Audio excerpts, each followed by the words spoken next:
Today we're looking at the greatest moments in electric guitar history. Let's get into it. To kick off our list, let's go back to 1987 when the show Headbangers Ball began airing on MTV. And this was back when the station played music content, not Teen Mum and oh, Jersey Shore's back. But Headbangers Ball started off as a vessel for hair metal interviews, music videos, and performances before shifting to a heavier style of metal. This was one of the most popular shows on the station, and as an extension, one of the most significant musical showcases of the time. And while heavy metal is popular in its own right, it's safe to say that the show accelerated its growth, and the widespread attention of the genre can be traced back to the near 20-year run that the show had. Now, before we move on to the next point, a quick word from the sponsor of today's video, Zen Market. Zen Market is a fast, easy, and trustworthy way to get unique products from Japan sent to wherever it is that you live. Like, for example, good luck getting these weirdly delicious wheat biscuit Kit Kats at your local grocery store. But through Zen Market, you can easily get 12 bags and live the Kit Kat dream. And of course, you can get Japanese music gear that you can't get anywhere else through Digimart, Yahoo Auctions,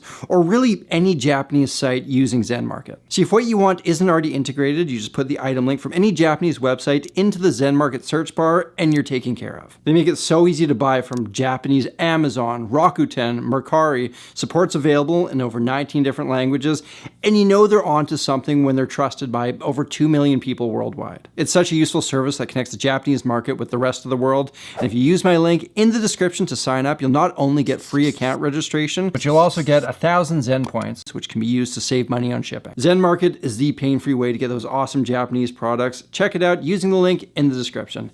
Anyways, let's get back to it. Moving on to number 9 on our list, in 1951, the song Rocket 88 was recorded by Jackie Brenston and his Delta Cats. And some consider this the first ever rock and roll song, but it was a moment that led up to this recording that forever changed the path of the electric guitar. The band was driving to Memphis to record the song, and one of their amplifiers fell out of the trunk of the car. And I will tell you that amps are especially heavy. I wouldn't be surprised if the Rode took more damage than the amp, but the producer, Sam Phillips, had this to say. When we got to the studio, the woofer had burst, the cone had burst, so I stuck the newspaper and some sack paper in it, and that's where we got that sound. The guitar sound on that recording sounded something like this. That broken up guitar sound is what we call overdrive or distortion, and while it was a novelty at the time, it became an essential tone for guitarists moving forward. This marked the beginning of the way that guitarists would shape their sounds in unconventional ways, which was eventually replicated within amps and guitar pedals. Next up, number 8. If you were like me, you got swept up in the Guitar Hero craze that started in 2005. I remember it seemed like everybody had a copy of this game. Me and the boys, and actually, come to think of it, the girls too, would get together specifically to play this video game. Millions upon millions of copies were sold.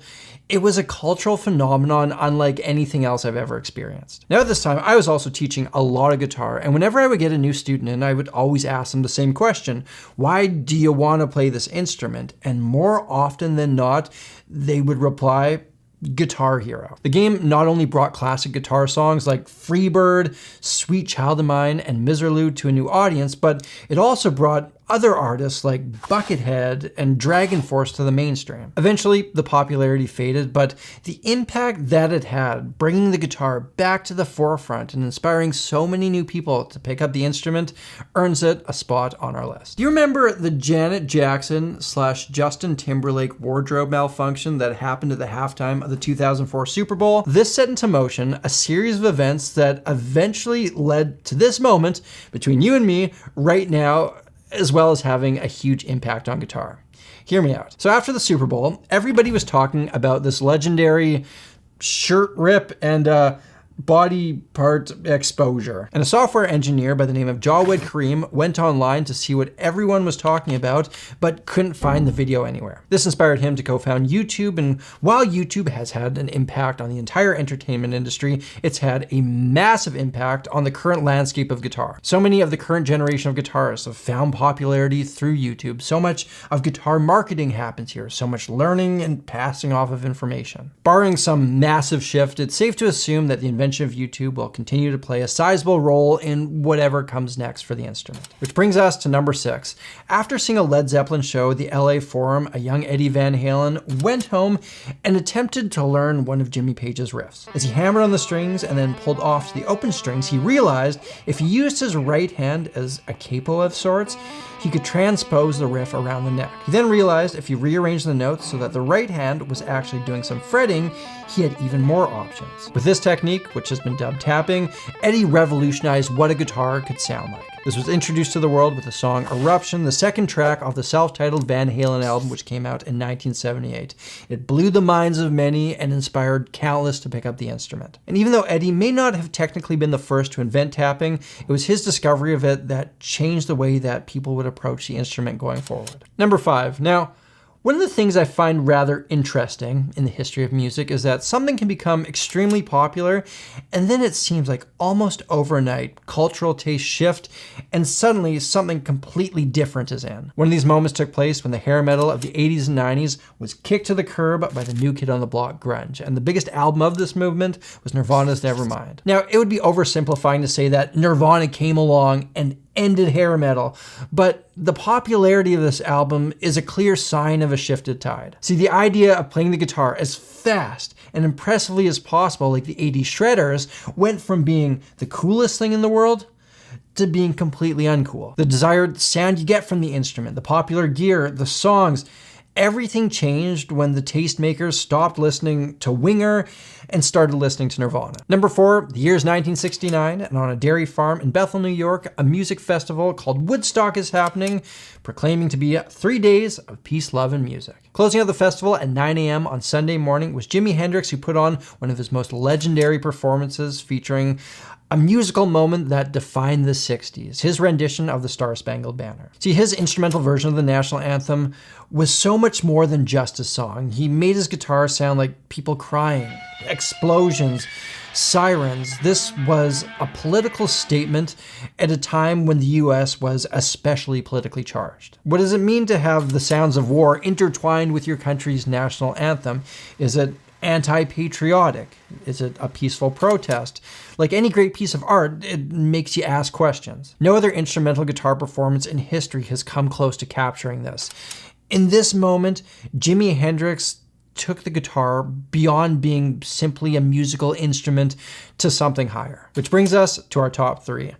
No other band has had as much direct and indirect influence on the state of all current music as the Beatles. I'm not exaggerating when I say that nearly everything about music today has the Beatles stamp on it. From the idea of what a band even is, what an album is, album art, the role of music in society, the Beatles changed everything. The performance on The Ed Sullivan Show, February 9th, 1964, was a watershed moment in pop culture history that ushered in the British invasion. It set the record as the most viewed broadcast on US TV and opened the door for the band to become the greatest pop cultural phenomenon that the world has ever seen. Overnight, the guitar became the hottest thing in the market. Everybody needed to join a band. Whether you know it or not, the Beatles are in your musical DNA. However, there's only one other artist whose impact on guitar is more significant than the Beatles, which brings us to number 2. In 1958, Chuck Berry's Johnny B. Goode was released and marked a monumental shift in the musical landscape. This song set the stage for everything that the electric guitar and rock and roll would become. The featured guitar part, the feel, the beat, the energy. This song was a springboard for all of that. To this point, mainstream music had never heard this kind of sound and seen this swagger and showmanship that Chuck Berry brought in. No one had heard guitar played like this, and suddenly it was all over the airwaves.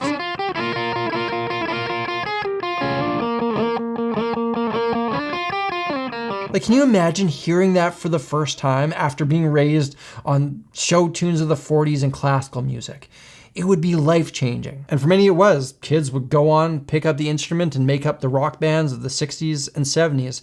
Of all the recordings, Johnny B. Goode has got to be the common ancestor that almost all guitarists share. Which brings us to number 1, the greatest moment in electric guitar history has got to be the invention of the instrument itself. Starting in the early 1900s, there were a number of attempts at electrifying string instruments, but it was a lap steel invented in 1931 by Georges Beauchamp, Paul Barth and Adolf Rickenbacker that set the stage for things to come. They came up with an electromagnetic pickup which took the sound of the strings and transferred it to an amplifier. This instrument, known as the frying pan, became the first commercially available electric stringed instrument. From there we see the implementation of this technology throughout the 30s and the 40s in hollow body guitars like the Gibson ES-150, made famous by the early pioneer Charlie Christian. However, a large issue that faced these early electric guitars was the feedback that you got from the hollow body. Enter guitarist and inventor Les Paul, who fixed this problem by creating a solid body guitar that he had nicknamed the Log. He took this prototype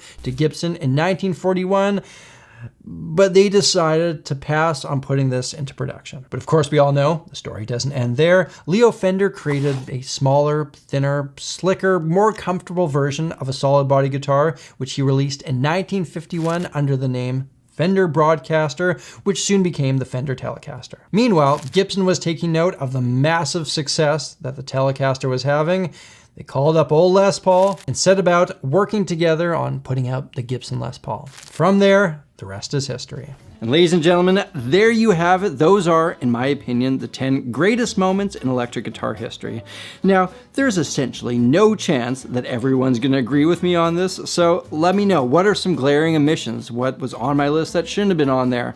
I'm always happy to hear what you guys have to say. Leave me a comment. And remember to check out the sponsor of today's video, Zen Market. If you want to gain access to the Japanese market from wherever it is you live, they're the way to go. And if you use the link in the description, you'll not only get a free registration, but you'll also save some money on shipping. And I'll also let you know that all my old merch designs are getting pulled from the store in a couple days. So if you want to pick up any of the classic Sammy G merch, now is your last chance to do so. Thank you all for watching. And as always, look after yourselves, look after each other, look after the planet. I'm Samurai Guitarist, and I'll see you again soon.